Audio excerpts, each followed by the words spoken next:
Good evening, everyone. I'm your host, Jason Myles, and welcome to another episode of This is Revolution Podcast. So glad to have you here with us as we were getting ready in the virtual green room and looking over to our will be my right. I can't speak for everyone else, and we can see the chat move. Some of the comments that you guys made for why we were a bit tardy are hilarious, by the way. My favorite so far is Jason is trying on different outfits and Ben is trying to tell me to pick just one. No, that's not why we were late. We were just telling jokes with each other in the back as we haven't been on the same screen together in a long time, and we haven't been all in the same place in a long time. For those new to the show, thank you so much for checking this out. If you enjoy what you're seeing, hopefully you hit like and subscribe on your way out and become part of the gang. And for those returning people, glad to have you back. This is going to be a fun show because when Ben hit me up about the article, I said, I think it would make sense to bring on,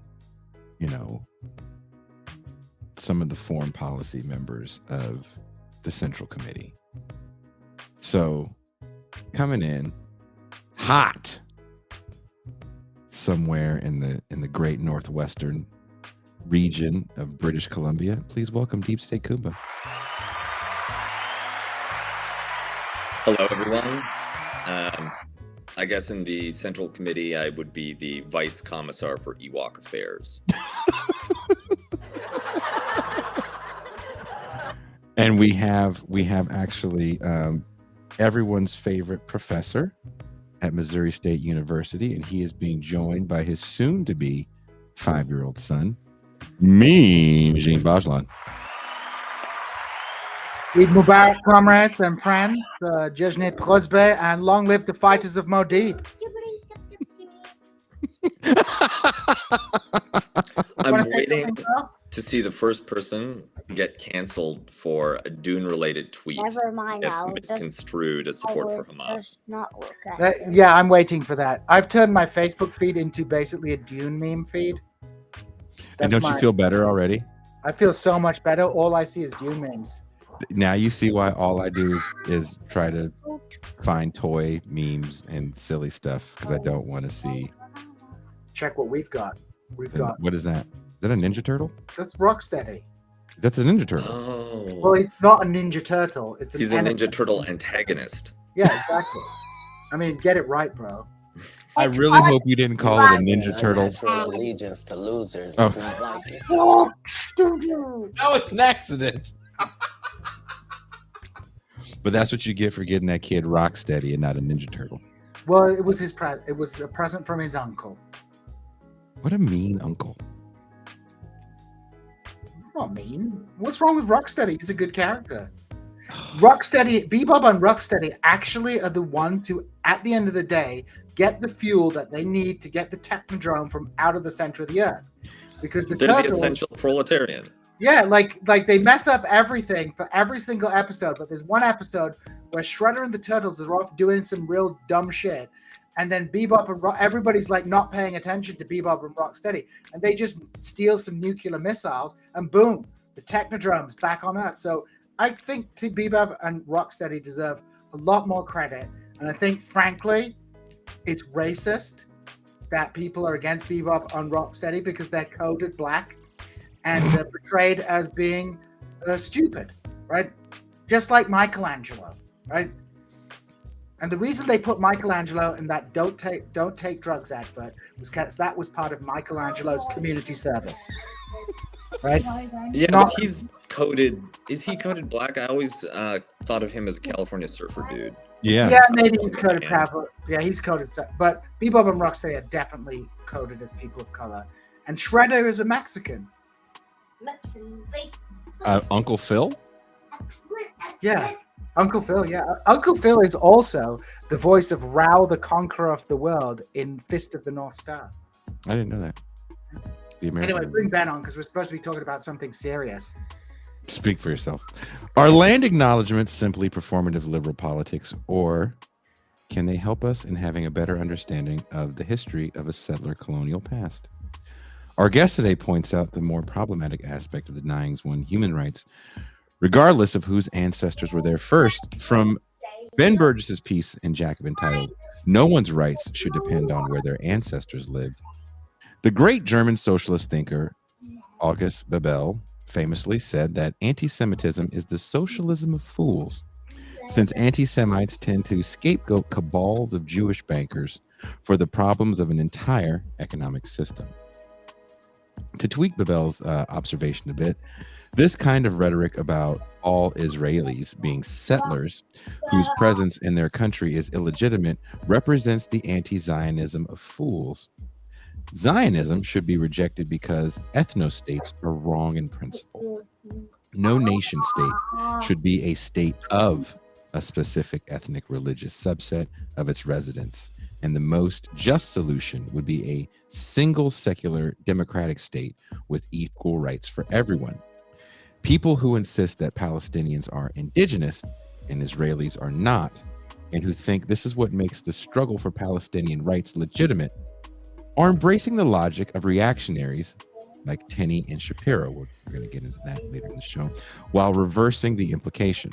The problem with the rights claim that Israel is justified in denying basic rights to millions of people because of historical Jewish claims to Judea and Samaria is not that the right-wingers are misidentifying who counts as truly religious or indigenous. The wildly reactionary premise is that this is even a relevant question. He's the host of Give Them an Argument, my former neighbor and my current best friend. Please welcome Ben Burgis. Yeah. Michelangelo isn't black. I'm pretty sure, I mean, obviously he's like one of this brood of turtles who was raised in the sewer. But in terms of the sort of human he's coded as, I think approximately Michelangelo is like a dude who grew up in Santa Monica, whose like dad is Jewish, and like his mom is like. Oh, so he's a Beastie Boy. Lapsed Presbyterian. That's who Michelangelo is. And he was always my favorite turtle. But that's the human of Michelangelo. You also point out that the turtle part, that's very urban, right? Yeah, the city. Urban. I've never heard anybody make a turtle sound offensive, and then you meet Gene. Challenge accepted. Also, I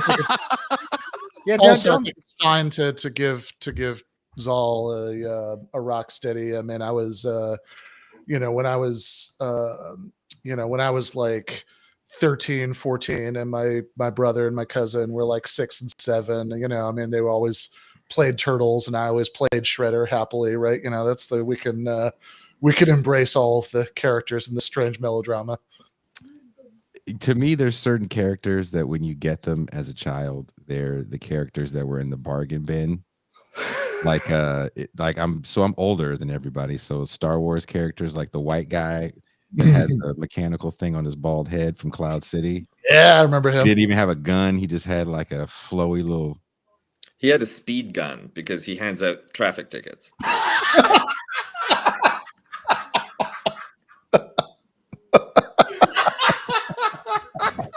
Cuba knows him. He probably promoted him. He got promoted. He's an alderman now. He's the alderman of Cloud City. He's the alderman of Cloud City. Yeah, he's Cloud City. Lobot, yeah. If you had Lobot, that meant that somebody got that on the way to your birthday party at McDonald's. It's brutal. Yeah, he used to be an alderman. He got the job giving out the traffic tickets. It was like a political boondoggle job, that like Tammany Hall of Cloud City. That's he only has to work for 45 minutes a week. And he draws his paycheck. The Lobots are not a huge. That guy and the pilot, also the pilot for the Cloud City plane, and the dude whose arm was like this. Yeah. All he could do was salute. Horrible to me. Someone needs to do they need to do a reboot. They need to do a Cloud City spin-off series based on The Wire. That's what we. I mean, Begin with someone getting Andor, chucked off right? Cloud City. That's what. See, he's quite happy with his Rocksteady. Rocksteady has a gun. Rocksteady has a gun. Does Michelangelo have a gun? No, he just has, a quarter bag of weed. A quarter bag of weed and some nunchucks. He's basically every 15-year-old. Wait. I thought you said that Michelangelo is black coded. No. Ben's persuaded me that he is due to certain features, he might actually be descended from Ben's people. Yeah. So he has a right to Alia, and now he's retired, right? He's basically he's probably got Lenny Kravitz's racial makeup. Are we doing racial? Are we doing race? I figured we were going to ease into it maybe towards the end, because I do have some setups for those. Get to it. I'm. But we sometimes you just skinny dip in the deep end as you walk into the public pool. Ben.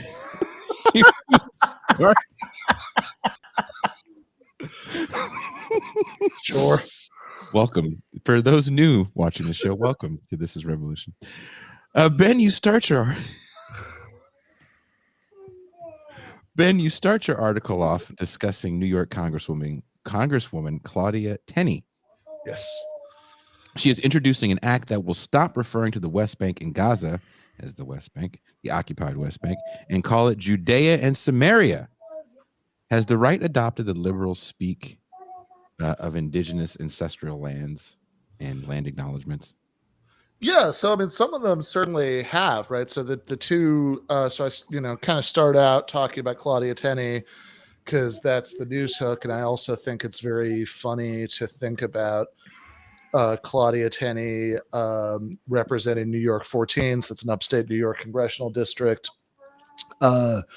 Who wants to U.S. government documents to refer to the West Bank as Judea and Samaria, and the idea seems to be that Israel should have a claim to the West Bank because there were these ancient Jewish kingdoms there thousands of years ago.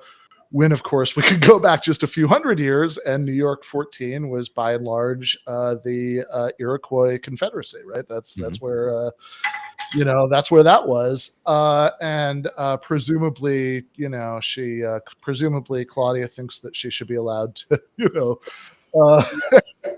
have political rights and and all that stuff there, despite not being descended from that earlier group. And then the other example I give is a friend of the show, Ben Shapiro, who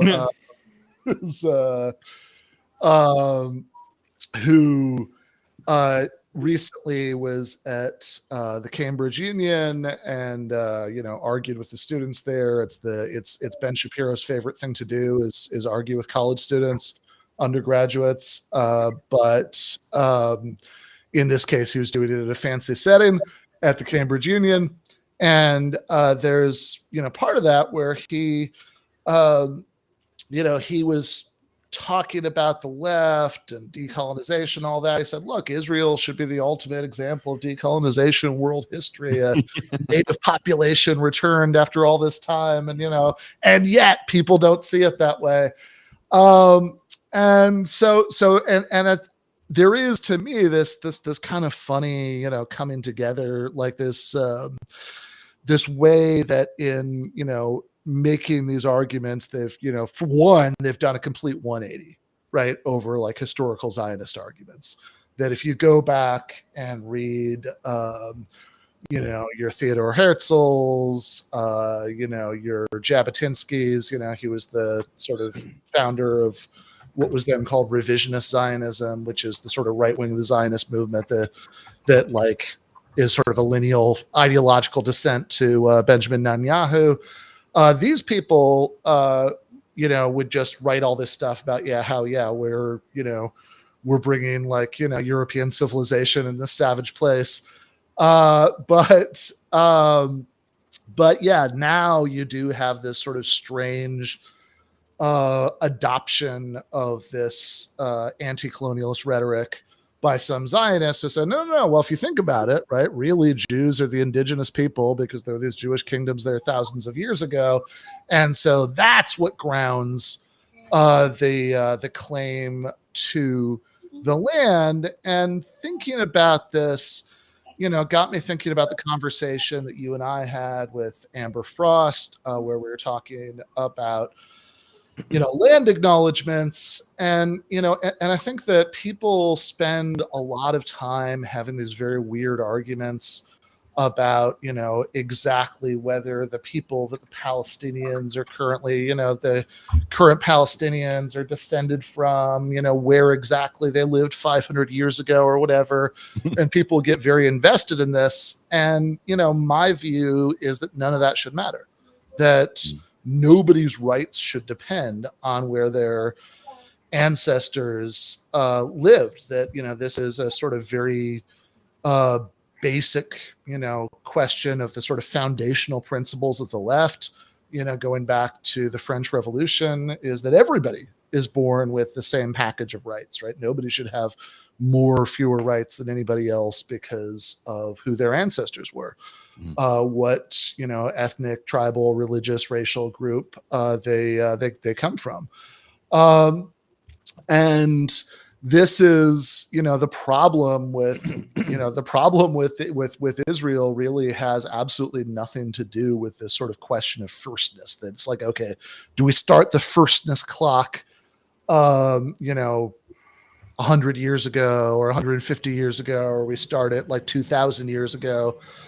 I don't think any of that matters. And I think one way of showing why it doesn't matter, at least to leftists, is to just ask yourself a very simple question, right? Like, imagine, for the sake of argument, obviously this is not what happened in real history, right? But imagine, for the sake of argument, that the first Palestinian families had arrived in that territory like one generation before the first Zionist settlers showed up in the 1870s, or for that matter, that they'd showed up at the same time. Would anything that has happened since then be any more just or okay if that were the case, right? If you imagine, Palestinians having showed up from other Arab countries in the 1870s at the same time as the first wave of Zionist settlers, would it then have been okay to ethnically cleanse them from big parts of the country in 1948 during the war that created Israel? Would it be okay to then deny those refugees the right of return? Would it be okay to absorb the West Bank into Israel for every legal and practical purpose, except for giving people their citizenship, and relocate Israeli citizens there and give them all the rights that other Israelis have, while continuing to deny those rights to Palestinians there? It seems to me that all of those would be equally objectionable in that scenario, and that there is something, and I know this is what pissed off certain segments of left Twitter and certain kinds of left academics when the article came out, but I think that the idea that like particular ethnicities have like innate genetic connections to certain pieces of land is a very fundamentally reactionary idea, and that this is something that should just be rejected outright. So you don't believe Jews run Hollywood? I'm not at privilege. I'm not at liberty to disclose that. But you did relocate to your ancestral land. Yeah, exactly. I recently made Aliyah to Hollywood, so to live in LA. So yeah, I'm actually okay with that one. But yeah, otherwise, I saw your executive producer credit on that Emma Stone film. So at that point, I'm like, oh, I see. Back to his roots. Gene, did you want to add to that? No, I thought the reaction of certain elements of left Twitter to Ben's article was a little bit hysterical. People like to one up each other and stuff like that. So we can put this kind of stuff aside. But the fact that people got so angry about it does speak to a fact that, we can use terms like settler colonialism as a paradigm for understanding the creation of the state of Israel. We can talk about settlers in a kind of in a in a historical sense. Those are all legitimate ways to talk about the formation of the state of Israel. But I think what Ben gets at in his article is that in terms of a concrete solution and the way forward, that really doesn't have any bearing on the fundamentals of the problem. Whether the Palestinians appeared from the ground from nowhere in like 1940 or whether they're the indigenous people of this society, it doesn't change the fundamentals of why they should have equal rights, in this country. And I think the problem with and again I would distinguish between like a kind of an academic discussion over the process of nation forming in Israel and how we use certain terminologies and how certain terminology like colonialism and settler colonialism are useful for explaining the differences between one type of nation formation and another.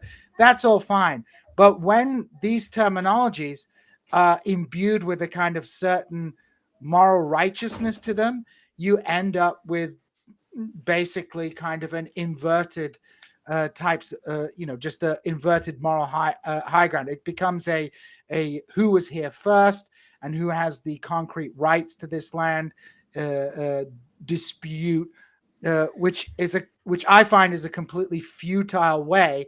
And for people who are pro-Palestinian, leads you into this ridiculous kind of argument over which community was there first, like who is genetically the truest son of this particular land.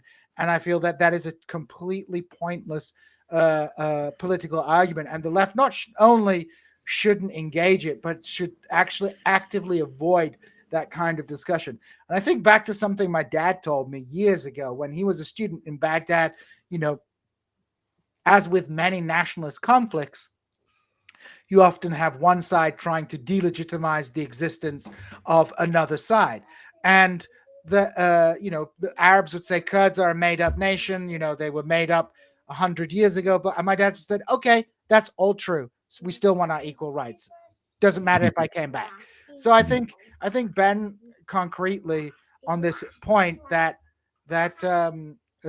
concretely on this point of the history, the deep history of Israel-Palestine and who was there first really is a complete distraction from what the fundamental issue is.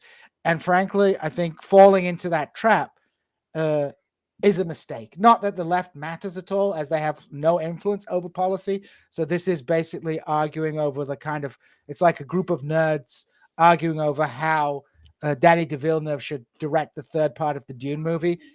It's an interesting discussion, but we have no influence over that. But I think I could actually help with that. but I you have some thoughts. I thought Ben's core point as to who was there first and indigenous versus settler colonial, that is a useful historical paradigm to understand the question, but it's not a useful political paradigm to understand any type of left-wing political solution to this based on the universal principles of 1789 or 1776, even though those principles are often hypocritically applied. They are kind of a good yardstick, I think, for us to base what would be a just solution to the Israel-Palestine question. Kuba? Now I'm going to shout at my son.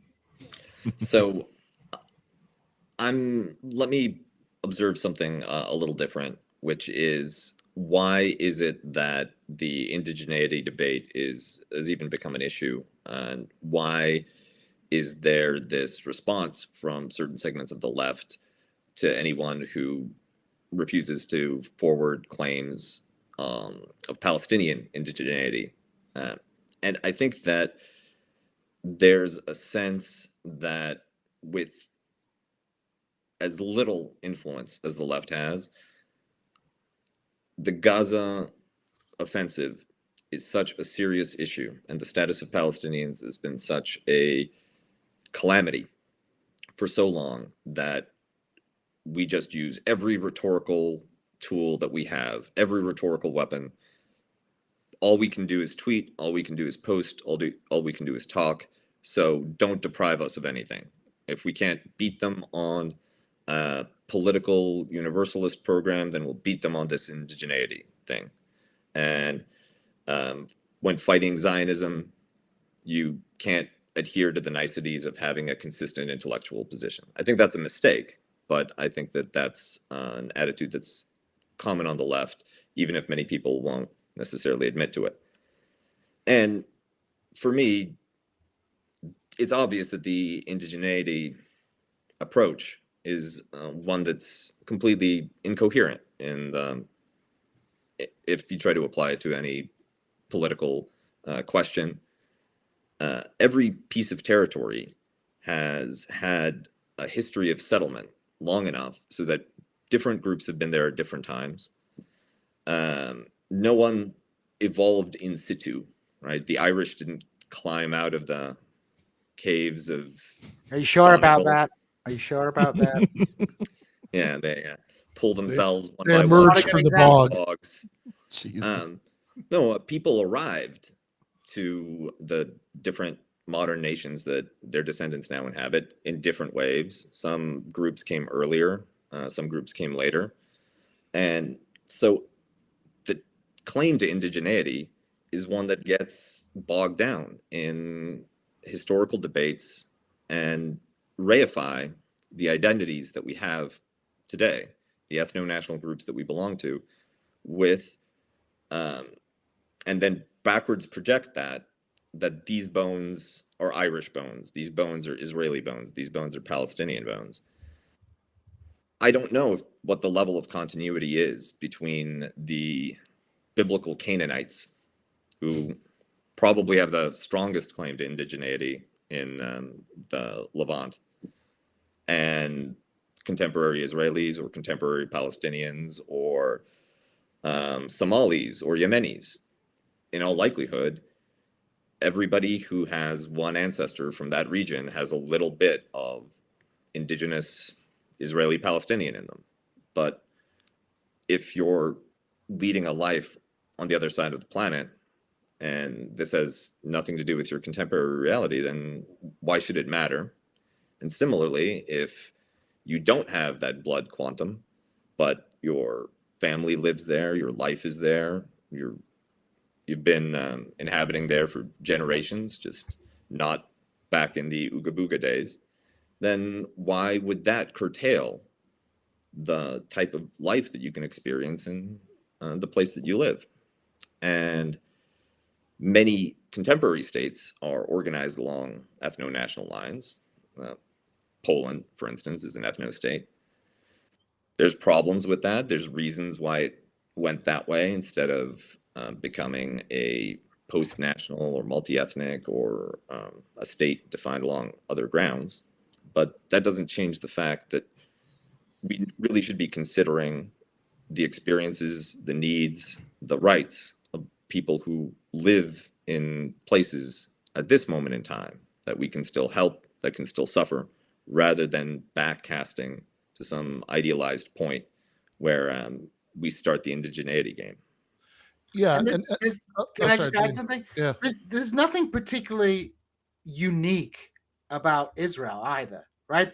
The thing I always think about Israel, it's a nation like a lot of other nations, which are invented in the modern era. Number one, what makes Israel a little bit different is that it's like another nation, but it's like they did the wiring in a weird way. So now you can see all the wiring on the outside. So it looks superficially different.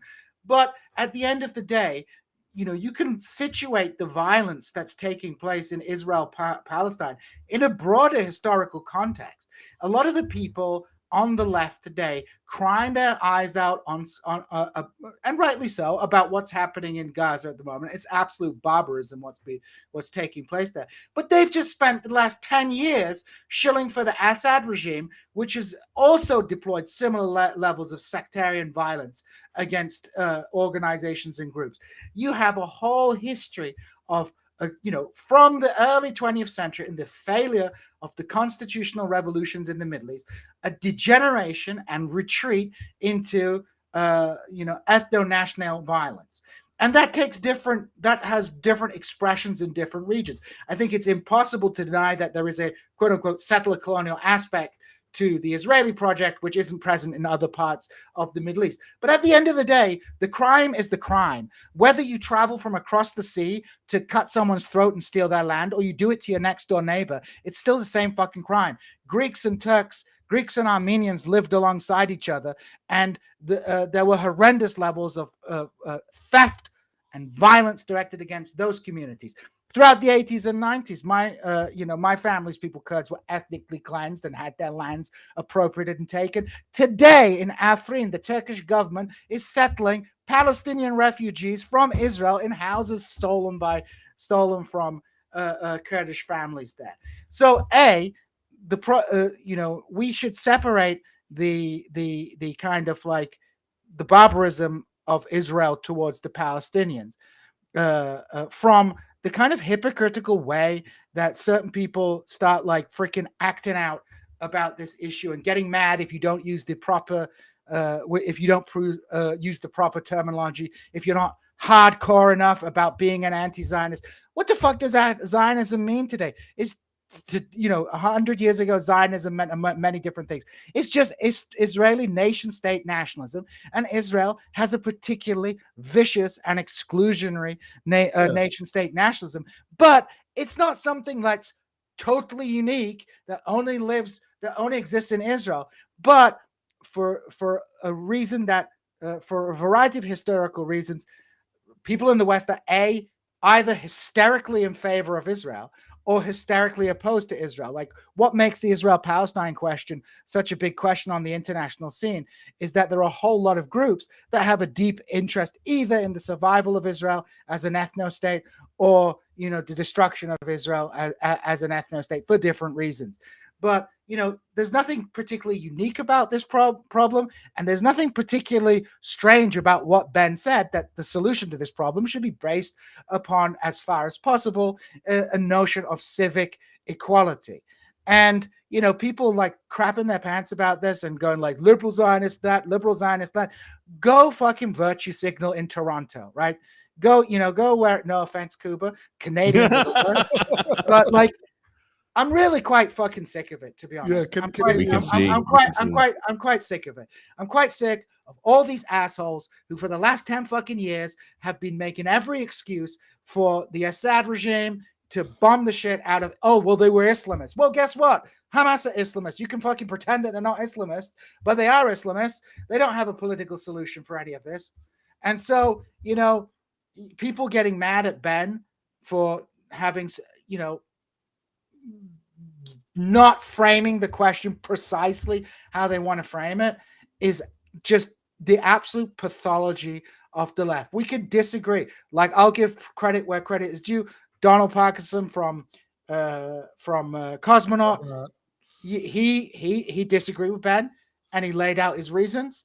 I think he offered a fair critique, perhaps, according to how he is defining the term settler colonialism.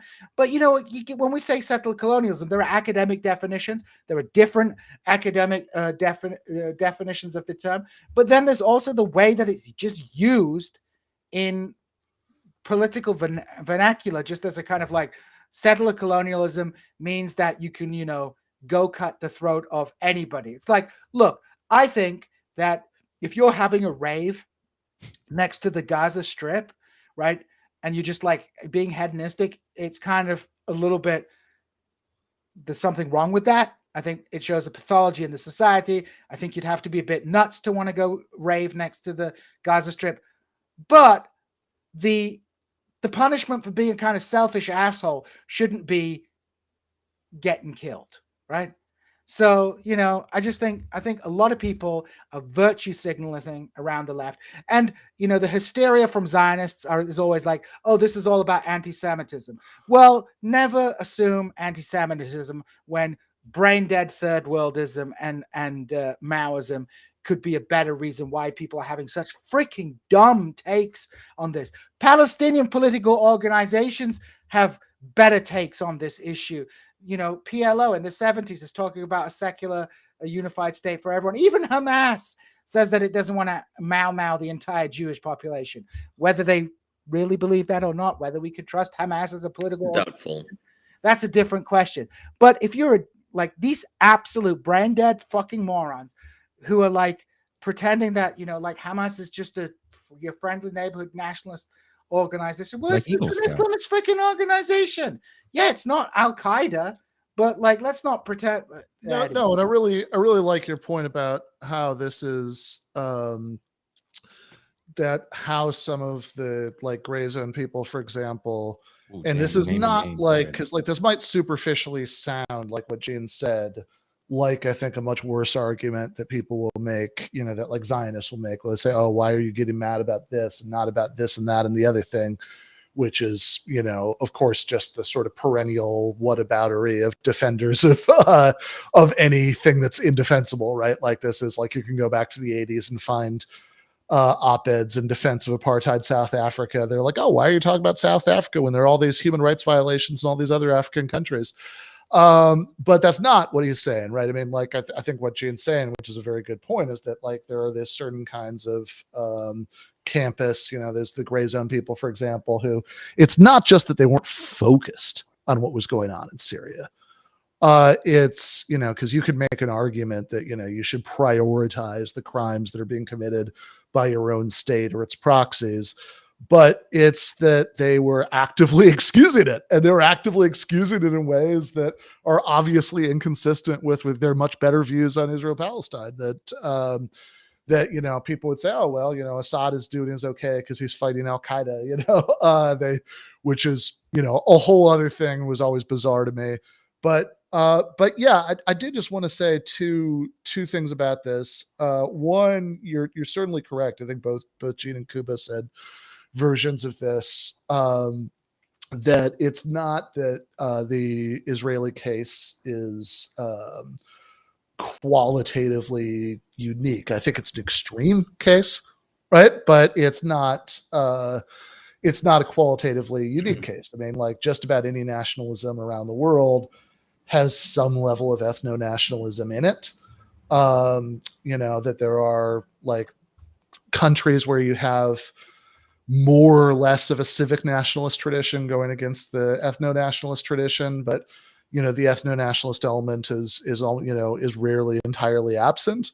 You know, but it's the problem, the thing that leads to the wires on the outside is that Israel is in you know, is doing ethno-nationalism in demographic circumstances that basically makes it impossible to have an ethno-nationalist project without some pretty extreme ongoing human rights violations. You know, if you're you know, if you're some relatively homogenous country that you know, in a different region of the world, you might be able to be pretty ethno-nationalist without having to do much of anything except for like maybe have restrictive immigration policies, which is also, you know, not great in itself. But whereas in the situation, you know, in the context of the demographic situation Israel's in, they end up having to, you know, in order to maintain that ethno-nationalist project, they have to, you know, they've had to do all this ethnic cleansing. They in, you know, in the 40s and now, right? They and deny, you know, like people they were ruling over for the last 56 years citizenship in Israel, because if they had, you know, let them become citizens, that would throw off the demographic balance, and Israel wouldn't get to exist as a Jewish state anymore because there'd be roughly equal numbers of Jewish and Palestinian citizens.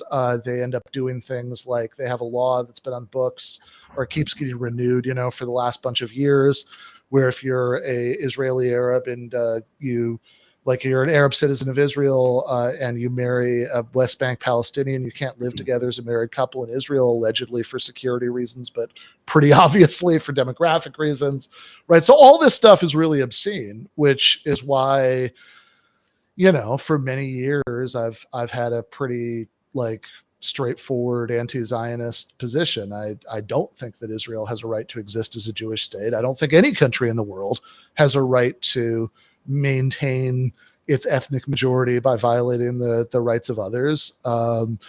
And, you know, even if somebody told me that they think that the United States has a right to be a white state, and in defense of that right, we should have like exclusionary immigration policies that prevent non-white people from coming over, I would, I would think that person was a ugly bigot, and I'd have very little time for them, right? And like what Israel has done is much, much worse than that, right? So, which is why I've had this anti-Zionist position for a long time, and it's why one of the funny things about the last week is that usually my hate mail is, one of the most reliable elements of my hate mail is Zionist hate mail.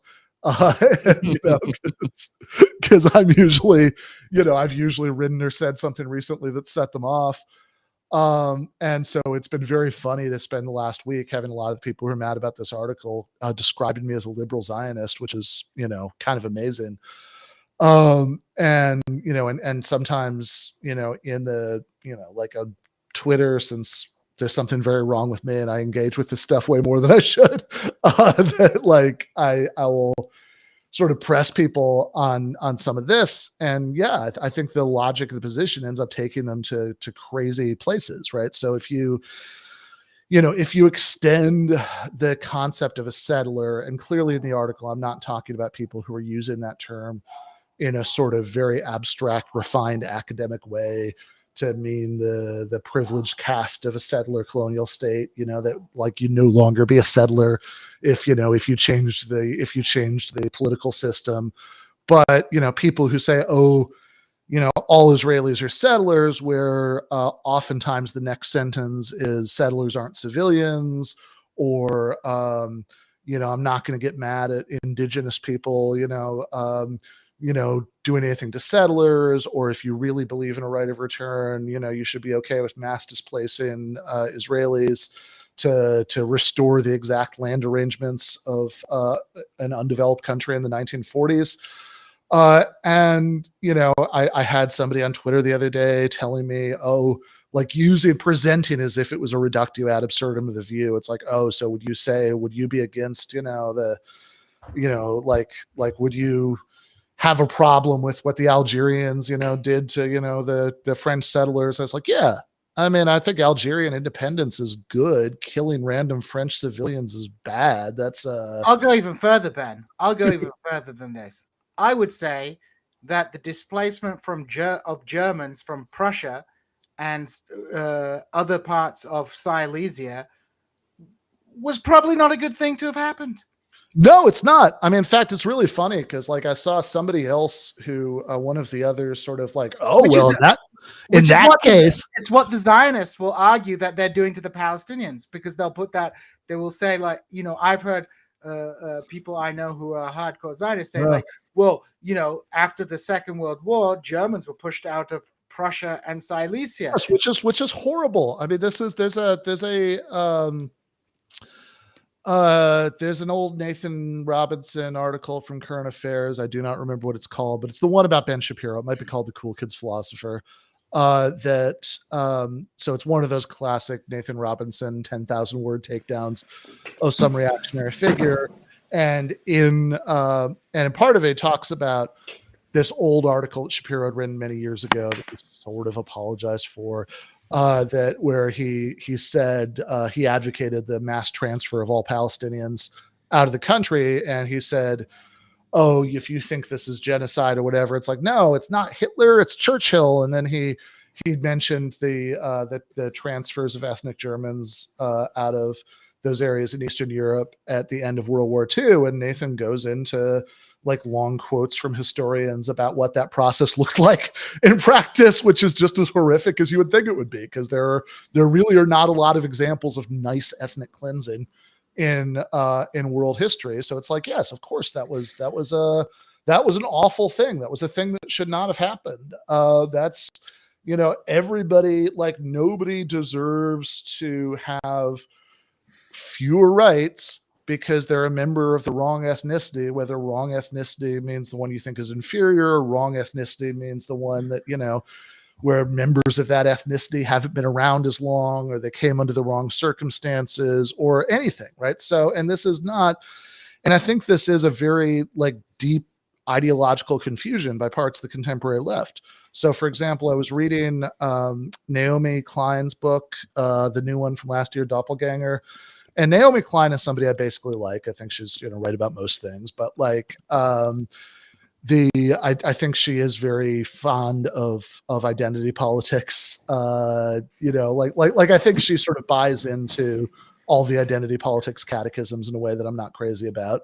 And that, and there's a point where she's talking about the protests, like after the discovery of the evidence of bodies buried by residential schools in Canada, and she's talking about the national reckoning in response to this, and she says, and she refers to herself as a settler. She says, settlers like me, and she says that we can learn how to be better guests and neighbors on this land. And I remember reading that and thinking, wait a second, you think you're a guest? You think that like you have less of a right to live in Canada because of your race, because of who your ancestors were? I mean, if somebody who, like a Guatemalan immigrant in Vancouver who just became a citizen 3 days ago, I'm sure Naomi Klein would quite rightly rebuke anybody who referred to that person as a guest and said that like it wasn't really their country in the way that it's really the country of Canadians who are born there. And so I'm very, very confused about what the principle is that, that you say that like, oh, if, that because Naomi Klein isn't descended from the right bloodlines, she's just a guest in the country. I think that's a very unhealthy thing. I think that's impossible to reconcile with left principles. And the last thing I just want to get in here is that I think that oftentimes with this stuff, there is especially when you talk about land back and all of that, I think that there's a very libertarian conception of justice going on here.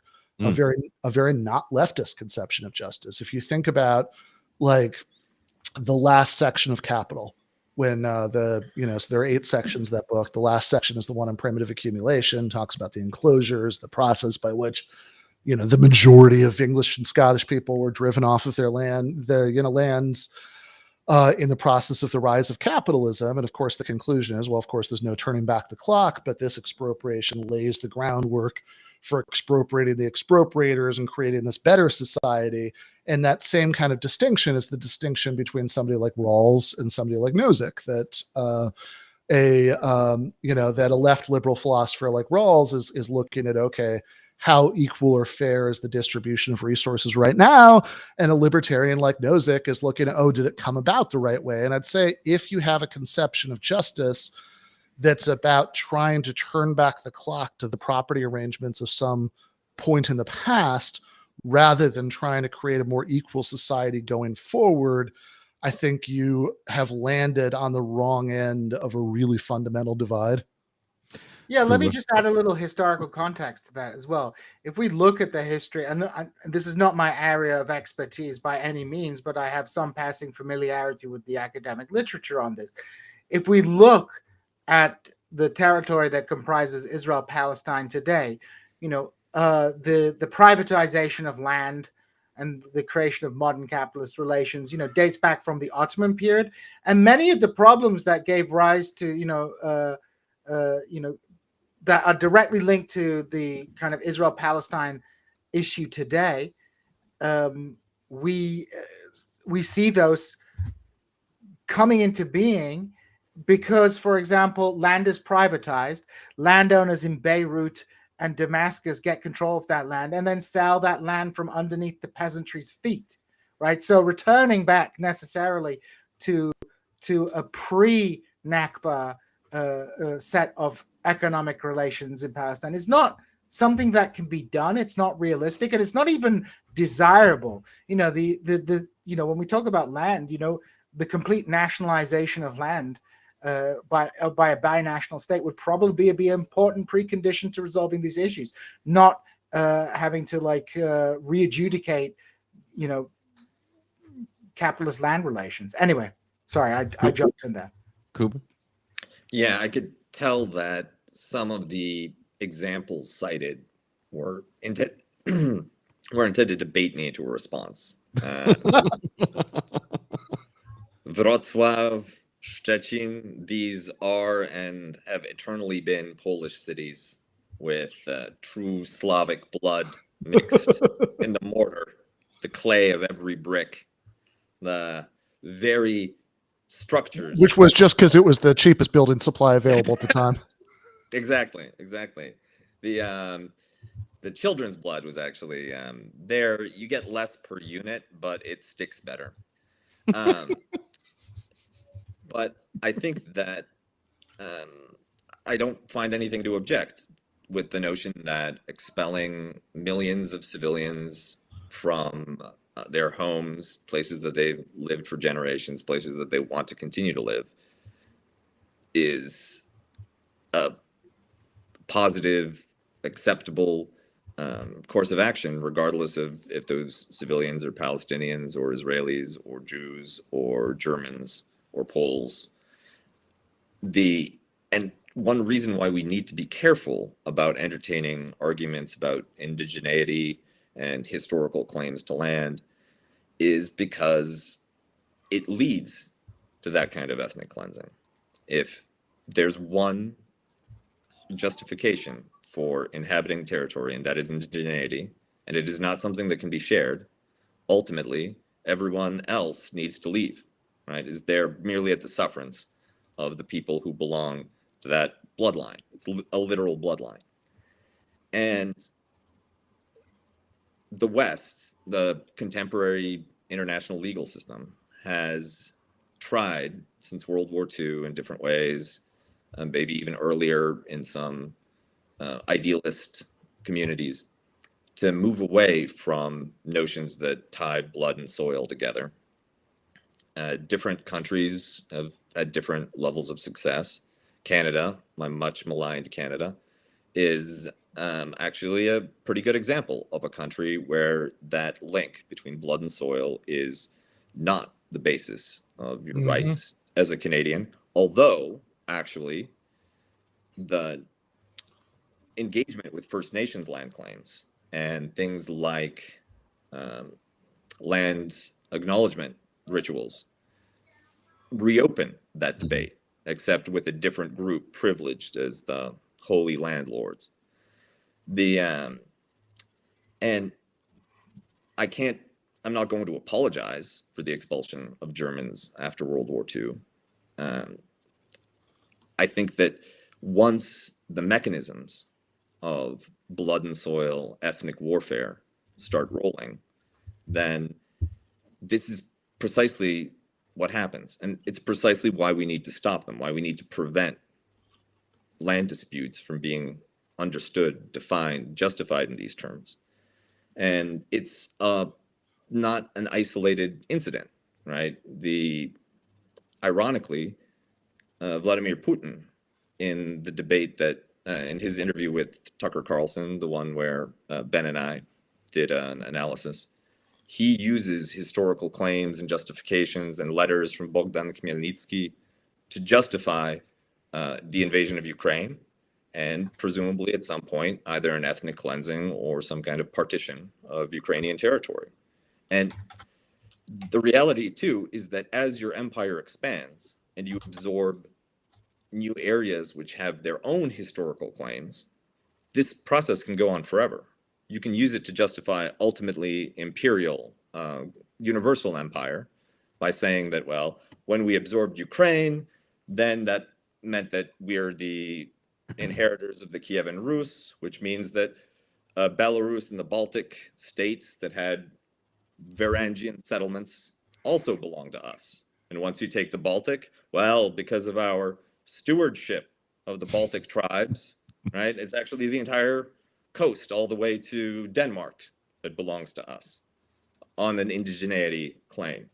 And I believe that this is, when it's not forwarded as an emanation of some kind of mystical, historic, mythologized history, like you get claims from the Old Testament or going back all the way to Noah's Ark to justify Israeli occupation of Palestine, Israel, the West Bank.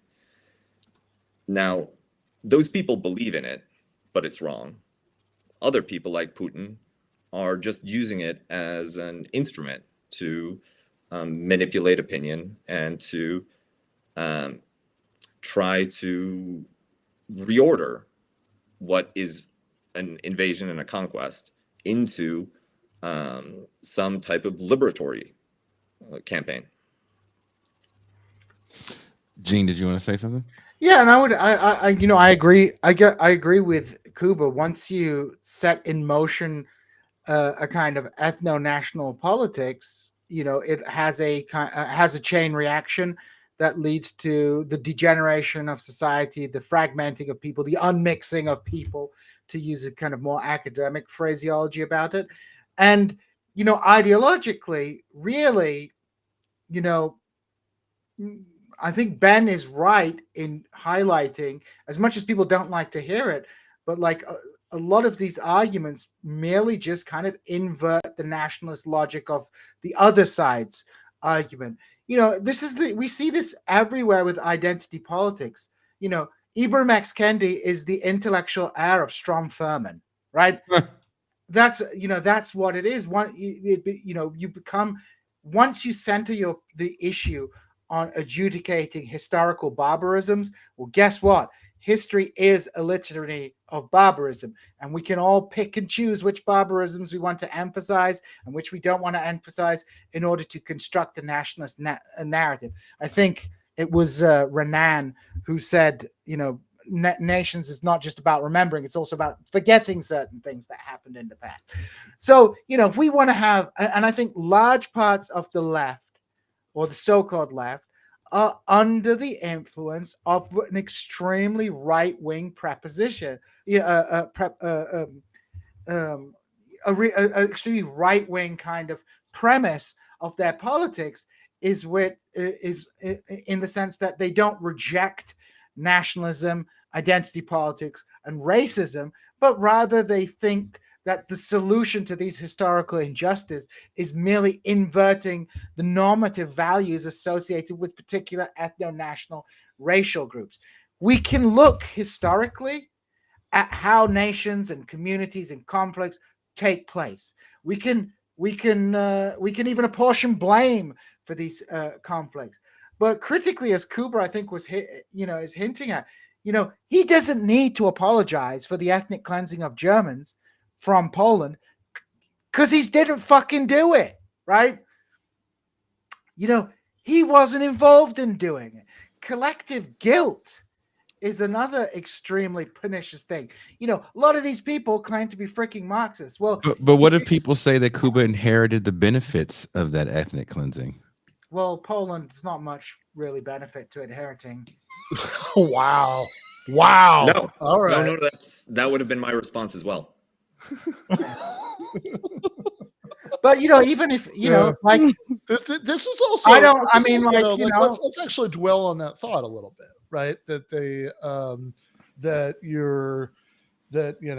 Cuba is inheriting the benefits, or that you and I, even if neither of us exactly have lineages that go back to the Mayflower, are inheriting the benefits of the dispossession of Native Americans, or I think Zal does though. Zal for sure. Zal's mother is the daughter of the American Revolution. Yeah, well, also, of course, I really like Uri Strauss. Did a Medium post that was inspired by my article, where he ran the numbers to show that like almost everybody in the world is descended from almost everybody who lived more than a few hundred years ago, basically, right? Just because it takes the tiniest little bits of intermixing to make that like mathematically guaranteed, even in pretty isolated communities. But yeah, look, I mean, I think that they, because I think there is also something that's like really deeply reactionary about this idea. Right? Because if we're talking about ordinary working class people in Poland or Canada or the United States or anywhere else, right? They have and you're saying, well, the thing that's sort of objectionable here is, even if they didn't do it, right, they inherited the benefit of doing it. Well, what's the benefit that you're talking about exactly? Right? Like like if you think about that they're allowed to live there. I mean, surely we think everybody should be allowed to live there. I mean, I think that, all else being equal, immigration restrictions are very bad, right? Or is it just that they kind of have a decent life with an okay standard of living? Is that like a special benefit that is suspect? I don't think so. I think that everybody, right, should have that. I think everybody should. In fact, I think that the vast majority of people in these societies don't have nearly a good enough life. Otherwise, I wouldn't be a socialist, right? Like, I think that if I'm a socialist, if I object to the current economic system, it's because I don't think it is delivering nearly as good a life to the majority of the population in these countries as it should. So when you start saying, oh, that you're benefiting from this like unearned privilege of living here and having like a decent life, it's like, no, it's not nearly good enough. We should demand better. Yeah, I I would just add. I would. I would- Oh, go ahead. I would chime in too that when there is a case of dispossession, genocide, ethnic cleansing, whether it's occurring in Gaza, whether it occurred in Bosnia, Croatia, Serbia, and there are individuals that can be held responsible as well as individuals that can be compensated, that should be part of measured, responsible policy, a program. Punish people who do the bad things and try to make people whole as much as possible, as far as you can, that have experienced this kind of dislocation. When it comes to the descendants of individuals who may or may not have done things, well, are all American whites descended from colonists and slavers? Well, presumably a whole bunch of them. Presumably a whole bunch of them are not, but they could be descended from Sicilian pirates and upcountry brigands in Scotland that have also done terrible things and their descendants somehow benefit from. I don't think that there's an individual responsibility to anyone based on their descent to try to remediate some kind of ancient injustices. And I think that many states, Canada included, moving towards some kind of reconciliation and compensation for colonized peoples and their descendants, that's appropriate. It should be organized through states. States are the actors in many of these that committed these types of crimes. They're the bodies that represent and last transhistorically connect the current situation with previous epochs, and they're available to do something about it. Now, I think that rather than looking at it from the point of view of some restoration, from a material perspective, like Ben said, everyone should, based on this level of productivity in the global economy, based on the countries that we live in and the wealth that's been piled up by all of these dead generations, people should have more, a lot more, and it should be universally and broadly shared. Not on the basis of your ancestors being criminals or your ancestors being victims, but on the basis of our shared common personhood. And ideally, that would take care of the material issue, and the reconciliation process would be one having more to do with culture, more to do with recognition, and more to do with establishing a shared society that acknowledges the problems of the past rather than just brushing them off the table or celebrating them as great national achievements. I think that's pretty fair enough. I think yeah, we have like a big nationalism problem on the left that we refuse to deal with. I mean, to return to a lot of the discourse about Israel Palestine, certainly, like when we look at like what's happening in Israeli society now, we're looking at a society that's like going through a real barbarous degeneration into like bloodthirsty behavior. You know, if you want to see a quote unquote democratic society descend into madness, you can just flip on TikTok right now, because more than anything the left is doing is the IDF on TikTok is doing for the Palestinian cause, because people see what's going on, and people see what the IDF and large segments of the Israeli public are doing. But if we, from a political sense, almost being like having your dichotomy as like it's the indigenous Palestinians versus the Israeli settlers, just seems like a bad political stance as well. Because, I mean, I don't know, maybe I'm wrong. Ben, you know a lot more about Marxism and the history of Marxism than I do, but I think, like, traditionally, a lot of people on the left used to be all about splitting the working class away from their ruling class. And by reinforcing that discourse about, like, oh, all Israelis are guilty, well, yeah, then they're going to fight to the death, right?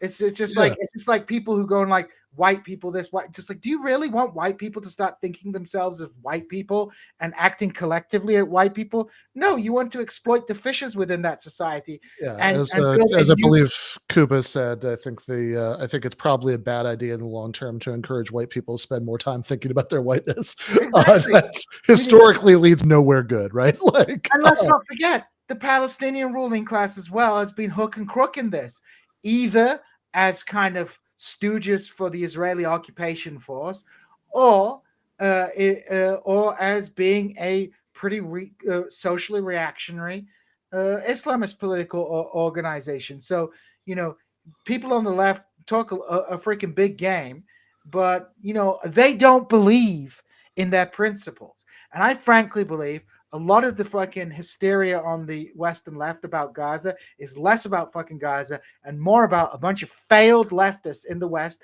Millennial de left fucking packed it in and fucked up. We missed our chance. We missed the fucking boat. And we're in the same shitty position we were 8 years ago. It's just that you can like fucking find a DSA chapter now and again around the place. We're in the same shitty position. So because we've been defeated here, we've now projected out our fantasies of doing Mau. I don't of the fact that we finally have our democratic standard bearer uncommitted. Yeah. I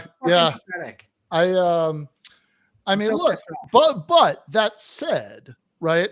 Look, I don't disagree that the left in America in 2024 is profoundly fucked. I mean, you'd have to be very delusional not to see that.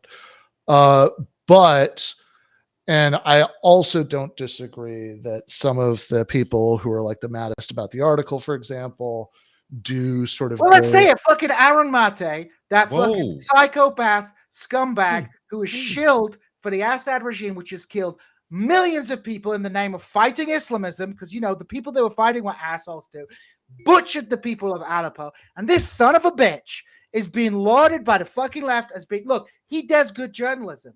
It may be motivated journalism, he does good journalism, but his lack of consistency and his utter sociopathy is just fucking nuts. So the guy can go fuck himself in the ass, along with the rest of those fucking gray zone cunts. Like, let's be honest. Let's be honest. Like, man, you were hoping to monetize this, were you, Jason? Yeah, look at those dead eyes, right? Dead eyes, right? This FBI, is FBI agent. I'm also. Anyway, that's enough for me today. I'm also not a fan of Mr. Mate. But on the more general point, who did, by the way, lie about the article and what he said about it on Twitter. Lying son of a bitch. But quoted in a very misleading way and kind of summarized the argument in almost the opposite of the, he sort of like took it as Israelis are the real indigenous ones, which is almost the opposite of the point, right? So that's the Aaron Mate piece. But put it aside. I understand that the most important thing is which other people in left media I have beefs with. That's like obviously what we should focus on. But it's not about you having beefs with other people in left media. It's about whole Dang, sections of iPhone. left media crying their fucking eyes about Gaza, acting like their only concern is humanitarianism after we've spent the last goddamn decade, these people shilling for a whole bunch of indefensible regimes. Look, if you're going to be consistent about things and you don't like these horrible ethnic regimes, then, like, let's be fair about them around the board.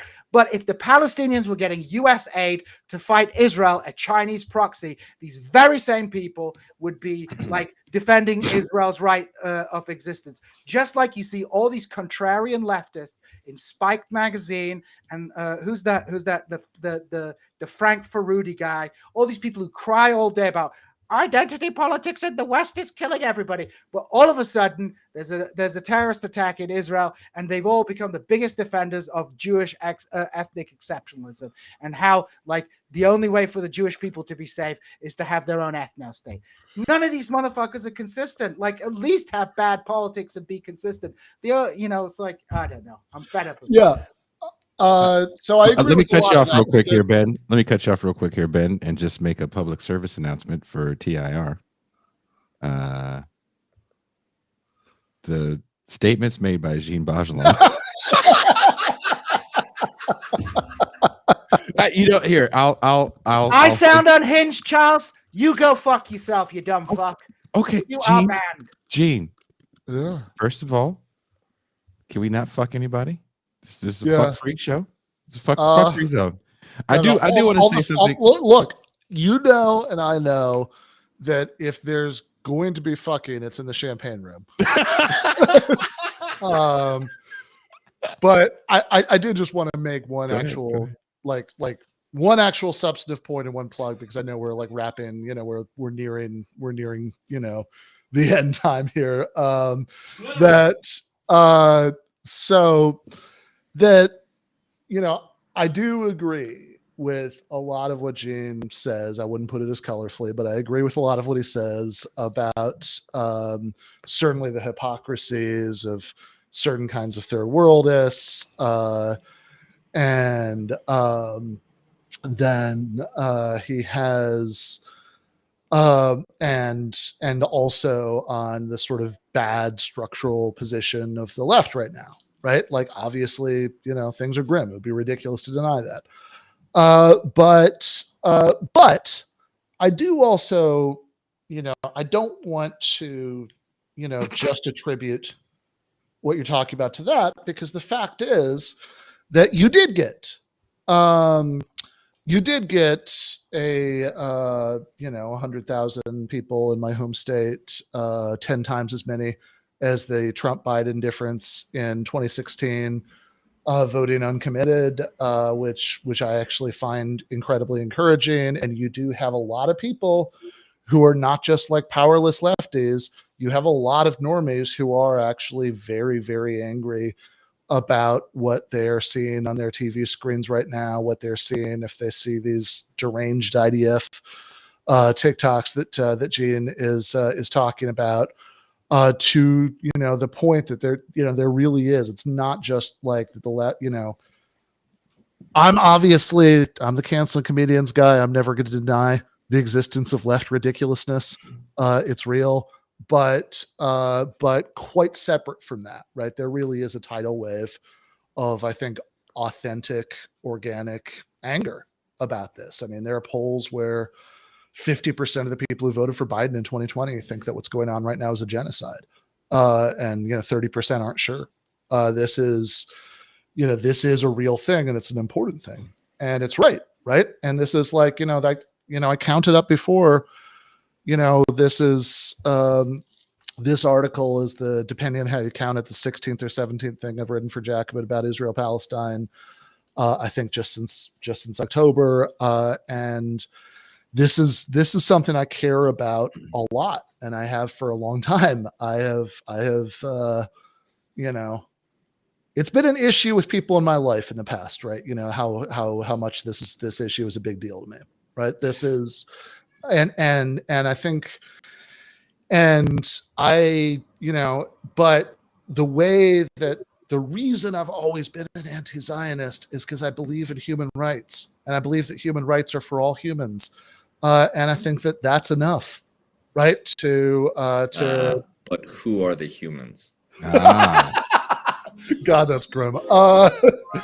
So, I mean, this is my article where, I am venting at like a lot of rhetoric I see online that I don't like. And that, my long-term frustration with why I think land acknowledgements are reactionary ethno-nationalism. That is something I've been saying for years. I don't think anything is the land of any ancestral group. But the whole point is to frame anti-Zionism in a way that is plausible and actually makes sense in principle. And by the way, I think is a lot more likely to move more people, because I think most normies are more likely to be won over by "you can't do this to human beings" than all members of indigenous groups should have. But I think we all agree, and in my lifetime, I've never seen such support for a ceasefire from people that are, for the most part, apolitical, right? I'm definitely saying that. I'm right, seeing, and I think a lot of it has to do with the fact that beyond mainstream media, and I've said this before, and I'll say it again, Elon Musk kind of saying "fuck it" with Twitter. This is a political project for him, and I don't know if this is a backfire or not, but because they let people go willy-nilly with the images, we can see 24/7 100%. what's going on. And Jason, I would just jump in quickly here, like 100%, because for years there's a kind of gaslighting discourse around Israel is the only democracy, the Palestinians are like this, Israel is the most moral army in the world. We're sitting here, right, watching videos of the of what the IDF is doing, rifling through women's underpants, executing old women, bombing people, creating a famine, starving people. You have to be deluded not to see that this is a genocidal campaign. At the same time, we're seeing that Hamas did atrocities, but we're seeing a lot of sensationalists, and I'll give credit to that SOB Aramate for reporting this, is that a lot of these claims about the mass rape, where's the evidence? You could persuade me if you showed me evidence, but you aren't showing me evidence. Where were these babies? So people, I think, are feeling that they've been chumped. They've been chumped for years and years. They've been lied to. And the Israelis haven't helped themselves, because in the last 10 years, with the rise of these populist white people, there is a kind of degeneration in the abilities of the professional managerial class to perform Westernness in the name of Israel and to get Israel's message across. Because you just have straight up religious lunatics like my Kurdish brother Ben Gvir, who should be making people unhappy in Kurdistan and not in Palestine if the world was just. And all these people are just totally just not even playing the game anymore of trying to sugarcoat what's happening for Western liberals. And people are seeing with their own eyes. It's been building up for 10 years, but this is just absolute, straight up, vile, disgusting barbarism. And what makes it so disgusting is that when you looked at the barbarism of a regime like Assad or the militias in Iraq or what happened in Azerbaijan, Armenia, these are dictatorial, very extremely authoritarian dictatorial regimes. We don't know how much public support these regimes really have.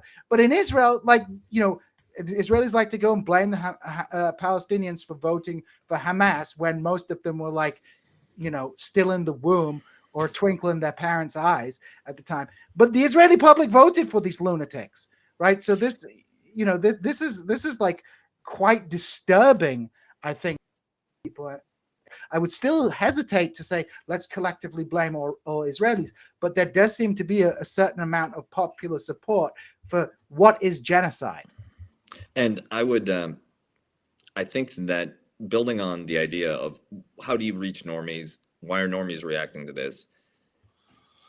If you think about the revulsion towards the Axis powers during World War II. Mhm. Some of that was ideological, but the centrality of the Holocaust in condemnations of the Third Reich, that's something that's retroactively projected onto that period. Most people didn't even know about it. Most people, it was a niche issue. But there was a basic disgust with the sheer brutality, the unreasonable savagery of fascist forces, wherever they invaded, wherever they occupied. A feeling that this type of overt, large-scale, unapologetic, in-your-face violence and deceit, who are you going to trust, me or your lying eyes? That is one thing that transcends any type of political affiliation and reaches people at their basic humanity. And this is what I think we're experiencing right now. The reality of what's going on in Gaza, you can't really dress it up. You can't really spin it once you've seen it. The reaction to the initial incursion by Hamas and the slaughter of hundreds, over 1,000 Israelis also triggered that kind of reaction. And Israel could have, like the United States after September 11th, with a restrained policy, with something that recognized the humanity of the Palestinians and focused the retribution onto people who were directly involved and not this insanely disproportionate collective punishment, could have cultivated that feeling, that sentiment around the world for its favor. But not only has it squandered it, but through this response, with its visible brutality, its deceptiveness, its utter contempt for any kind of limits based on our notions of human rights, that's what's getting you such a groundswell of support for Palestine. Well, on that note, Yeah. Sorry. I you did. guys are just booting the shit out of me on my own show. No, I just feel like, if I don't do the necessary bit of self-promotion here, they're not going to keep making me associate producer on all those movies. So, I feel like now he clearly doesn't have the instinct, You're a so- star kid. exactly. I have always loved that culturally sensitive impression that you do. But yeah, no, I have. So as I said, in this case, I think there's a way of doing anti-Zionism wrong. That's something that I was trying to address in this article. But of course, 99% of what I've written about this has just been doing straightforward arguing against spurious defenses for Israeli war crimes, arguing against Zionism, etc. And in that that's always been my primary interest in this. And so anybody who might be watching in my home state, Michigan, I saw somebody making a hurtful comment about my beautiful Lansing Community College shirt in the chat. But anybody who's watching in my home state in Michigan, next Thursday, so Thursday the 21st in Detroit at Wayne State University, Old Main Building, room 103 at 6:00. I'm going to be giving a talk that's co-sponsored by Detroit DSA and another DSA chapter. I do not remember off the top of my head. My apologies for that. That is just called Debunking the Many Bad Arguments Made by Israel's Apologists in the West. So, if you, you should come out, if you have, and whatever, if you think I suck, you should still come out and say so in the Q&A, because that'll make it a more interesting Q&A. I think it's time that you have your Norm Finkelstein moment and make a shut up. Shut up. Yeah. My mother's from Cleveland. Yes, that's all I'm gonna do in the Q&A. I'm just gonna Just start yelling do my most high pitched voice and tell people to shut up, Shut up. as is my custom. I'm gonna bring. He's gonna be backstage, so people won't know he's there. But I'm gonna bring Gene with me, and then, if there's like a particularly spicy Q&A question, I'm just gonna like, oh, I'm sorry, we have a special guest. I'm gonna do it like a Jerry Springer episode, and he's gonna start screaming. Well, no, about we punch could and fucking slip in people Gara in the ass and all Diablo that. come on instead. Your brother, the wrestler. I don't know, Gene. If your brother's a wrestler, you're doing a great job of being the manager that gets the wrestler hyped up. Because I'll be the hype man for the wrestler. I'm telling you. I think we're all pretty hyped. I don't know what you could possibly say in the champagne room. I've got some things to say. Oh my god! If it makes anyone, if that's what's going on the main stage, just imagine the champagne. Jesus Christ! I'm excited now. Yeah, yeah.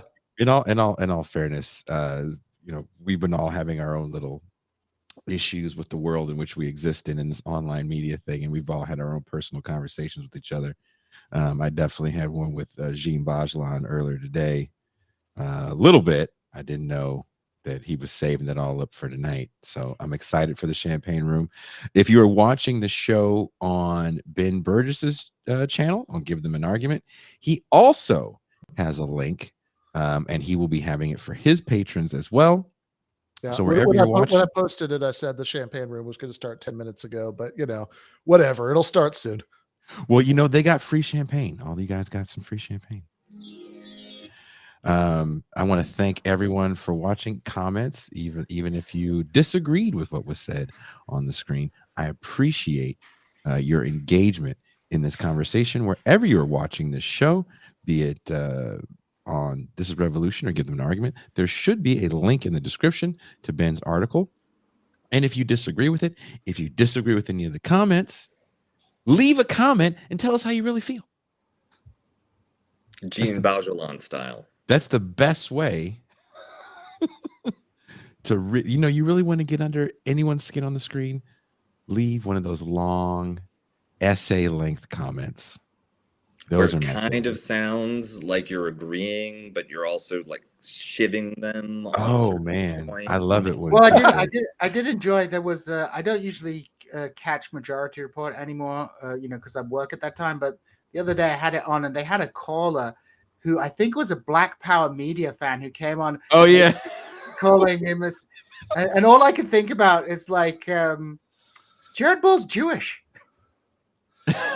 Isn't that what we're on right now? Black Power Media, isn't that what this stream is? Is that you having an unnatural allegiance to losers does not like you? That's a joke. I'm just joking. Let's bottle that up for the champagne.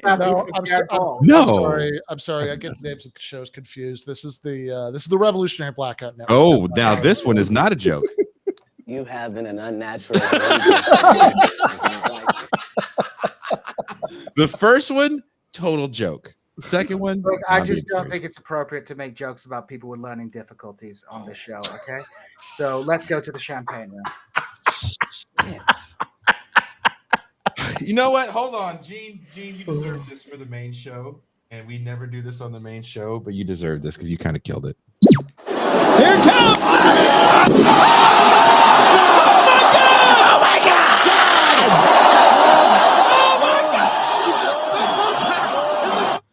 You kind of deserve that, Gene Bajlan.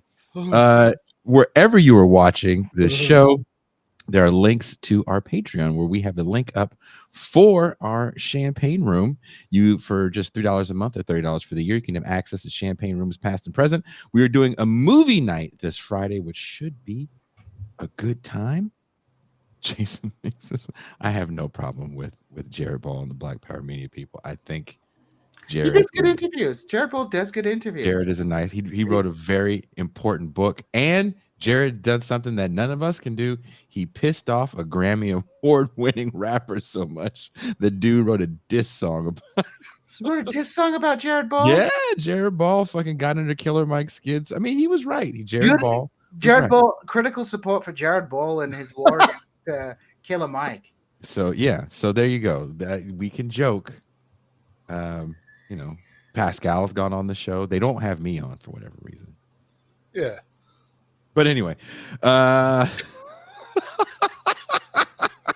if you're listening on Apple, subscribe. You can get a link to the Champagne Room as well. You can hear the more unhinged rants of my good friend Mean Gene Bajlan. And let's just calm it down a little bit with cartoons. Thank you guys. We'll be back tomorrow with Big Waz and Coach Will. We're talking some basketball. We are out.